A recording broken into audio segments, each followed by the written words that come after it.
अरे बच्चों, आज हम ईथर के बारे में बताएंगे। ईथर क्या है, ईथर कितने प्रकार के हैं, इनका IUPAC नाम क्या है, अनुलग्न क्या है, सामान्य सूत्र क्या है। बच्चों, ये जो O होता है, O, इसको ईथर समूह कहते हैं। इसकी ये दोनों फ्री वैलेंसीज हैं, अनसैचुरेटेड वैलेंसीज हैं। इसको ईथर ग्रुप कहा जाता है। जब ये ईथर ग्रुप इधर भी एल्किल समूह से जुड़ जाए और इधर भी एल्किल समूह से जुड़ जाए तो ऐसे यौगिक को ईथर कहा जाता है। यानी ईथर क्या है? वे कार्बनिक यौगिक जिसमें ईथर समूह दो एल्किल समूहों से जुड़ा होता है, ईथर कहलाते हैं। ईथर दो प्रकार के होते हैं। पहला है सरल ईथर, सिंपल ईथर, और दूसरा है मिश्रित ईथर, मिक्स्ड ईथर। बच्चों, सरल ईथर को सममित ईथर भी कहा जाता है। सममित सरल ईथर को सिमेट्रिक ईथर भी कहते हैं। मिश्रित ईथर को असममित ईथर, एसिमेट्रिक ईथर भी कहा जाता है। अब आइए देखें क्या है सरल ईथर और क्या है मिश्रित ईथर। बच्चों, जब ईथर समूह से जुड़ने वाले दोनों एल्किल समूह समान होते हैं तो ऐसे ईथर को सरल ईथर कहते हैं। और मिश्रित ईथर क्या है? जब ईथर समूह से जुड़ने वाले दोनों एल्किल समूह भिन्न भिन्न होते हैं, जैसे ये R है तो ये R डैश है, तो ऐसे ईथर को बच्चों मिश्रित ईथर कहते हैं। अब सरल ईथर का यदि एग्जाम्पल लें, जैसे लिख लें CH3, ये एल्किल समूह है मेथिल, CH3O CH3।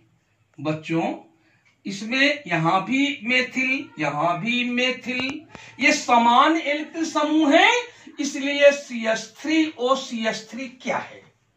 तो कहेंगे सरल ईथर। और इसको सममित ईथर भी कहते हैं। क्यों? बच्चों, यदि मैं यहां से इसको कट करूं बीच से, मिडिल से, तो हमको दो पार्ट मिलेंगे, दो भाग मिलेंगे। दोनों भाग बच्चों बराबर होते हैं, सिमेट्रिक होते हैं, इसलिए इसको सममित ईथर भी कहते हैं। बच्चों, यदि हम यहां पे मेथिल ले लें एल्किल समूह में, और यहां O ले लें ईथर समूह, और यहां C2H5 ले लें, तो बच्चों यहां पे तुम ध्यान से देखो, ये और ये अलग अलग भिन्न भिन्न एल्किल समूह है। ये मेथिल है, ये एथिल है, तो ऐसे ईथर को मिश्रित ईथर कहा जाता है। यदि बच्चों इसको यदि मान लीजिए, कल्पना कीजिए कि यहां से इमेजिन कीजिए कि यहां से कट करें तो हमको दो पार्ट मिलेंगे, दो भाग, लेकिन दोनों भाग बराबर नहीं होंगे। इधर मेथिल होगा, उधर एथिल होगा। तो बच्चों, सरल ईथर है तो उसका सामान्य सूत्र क्या है? ROR। और मिश्रित ईथर है तो उसका सामान्य सूत्र क्या है? जनरल फार्मूला क्या है? ROR dash. अब बच्चों आओ देखें, सामान्य सूत्र हमें मालूम हो गया। इसका IUPAC नाम क्या है? तो बच्चों ईथर का IUPAC नाम है एल्कॉक्सी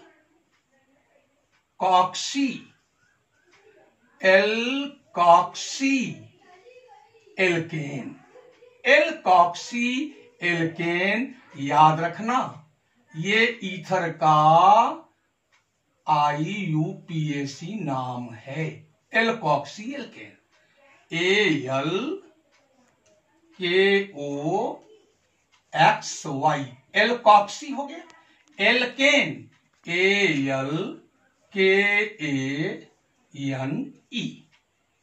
बच्चों ये एल्कॉक्सी समूह क्या होता है? एल्कॉक्सी तो बच्चों याद रखना OR, ये OR जैसे चाहे यहां वाला ले लें OR, अच्छा इधर ले लें OR को एल्कॉक्सी समूह कहा जाता है। OR क्या है? Alkoxy group. अब बच्चों यदि हम यहां R की जगह CH3 रख दें तो हो गया OCH3। तो बच्चों इसका नाम क्या होगा?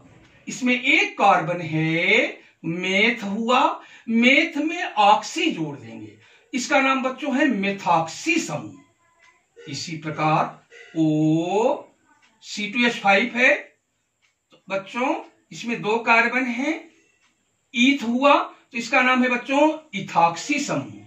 इसी प्रकार C3H7 ले लें तो बच्चों इसमें तीन कार्बन है, इसका नाम हो गया प्रोपॉक्सी समूह। ऐसे आगे बढ़ते जाएं, ब्यूटॉक्सी समूह, पेंटॉक्सी समूह, हेक्सॉक्सी समूह इत्यादि। अब बच्चों कुछ हम उदाहरण लेते हैं उनका ईथर के, सरल ईथर के भी और मिश्रित ईथर के, और उनका साधारण नाम देखेंगे और हम देखेंगे IUPAC नाम। बच्चों जैसे हम यहां कॉलम बना लें, यहां मॉलिक्यूलर फार्मूला लिख दें, यानी अणु सूत्र लिख लें, और बच्चों यहां कॉमन नेम लिख दें, सामान्य नाम, साधारण नाम, ट्रिवियल नेम। कॉमन नेम हो गया साधारण नाम, और बच्चों यहां पे हम IUPAC नाम लिख दें, IUPAC नेम। तो बच्चों अब देखो, जैसे एक होता है ROR और एक होता है ROR-, ये दोनों सामान्य सूत्र हैं ईथर के। तो पहले हम ROR टाइप का ले लें। तो बच्चों यहां देखो, जैसे R की जगह हम CH3 रखते हैं, CH3O, फिर CH3। तो बच्चों इसका साधारण नाम क्या होगा? यहां मेथिल है, यहां भी मेथिल है, तो बच्चों दो बार मेथिल आया है, तो इसका साधारण नाम होगा डाई मेथिल बच्चों इसका कॉमन नेम होगा डाई मेथिल ईथर हो गया ये। अब बच्चों अब जैसे हम यहां पे ले लें C2H5 ले लें, C2H5 एथिल ग्रुप ले लें O, और यहां पर भी बच्चों ले लें C2H5 एथिल, यहां भी ले लें, ये भी सरल ईथर है, ये सरल ईथर है, ये भी सरल ईथर है। This is simple ether, this is also simple ether. इसमें बच्चों ये एथिल दो बार आया है, तो डाई एथिल हो गया। साधारण नाम क्या होगा? Die ethyl ether. बच्चों यहां हो जाएगा डाई एथिल ईथर। अब बच्चों हम एक उदाहरण लेते हैं मिश्रित ईथर का। जैसे हम यहां ले लें CH3, फिर यहां O, और यहां C2H5। बच्चों ये मिश्रित ईथर है, मिक्स्ड ईथर है, ये मेथिल ग्रुप है, ये एथिल। बच्चों इसका साधारण नाम लिखेंगे तो मेथिल एथिल ईथर, ये भी लिख सकते हैं, या एथिल मेथिल ईथर। चलिए ये लिख दिया एथिल, C2H5 का नाम एथिल है, CH3 का नाम बच्चों मेथिल है, एथिल मेथिल, और इसमें ईथर लिख देंगे अंत में ईथर। अब बच्चों इसका ये हम देखते हैं IUPAC नेम। बच्चों इसमें यदि हम O और CH3 को ले लें, O और CH3 को अभी मैंने बताया मेथॉक्सी कहते हैं, तो ये हो गया मेथॉक्सी। जैसे ये एल्कॉक्सी है तो OCH3 क्या हो गया, मेथॉक्सी। और बच्चों इसमें एक कार्बन है तो एक कार्बन वाला एल्केन तो कहेंगे मेथेन। तो बच्चों इसका नाम क्या होगा, मेथॉक्सी मेथेन, मेथॉक्सी मेथेन। बच्चों हमको यदि याद है एल्कॉक्सी एल्केन तो इसका नाम लिखेंगे मेथॉक्सी मेथेन। एक बार फिर से ध्यान दे दीजिए, देखिए ये OCH3 ले लीजिए, चाहे इधर से ले लें चाहे इधर से वो ले लें OCH3।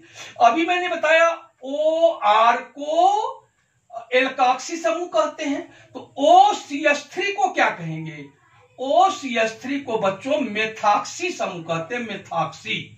इसका नाम है मेथॉक्सी, METHOXY, मेथॉक्सी ग्रुप। तो ये मेथॉक्सी हो गया बच्चों। अब एल्कॉक्सी एल्केन से नाम रखना है तो यहां इस कार्बन से नहीं मतलब रह गया।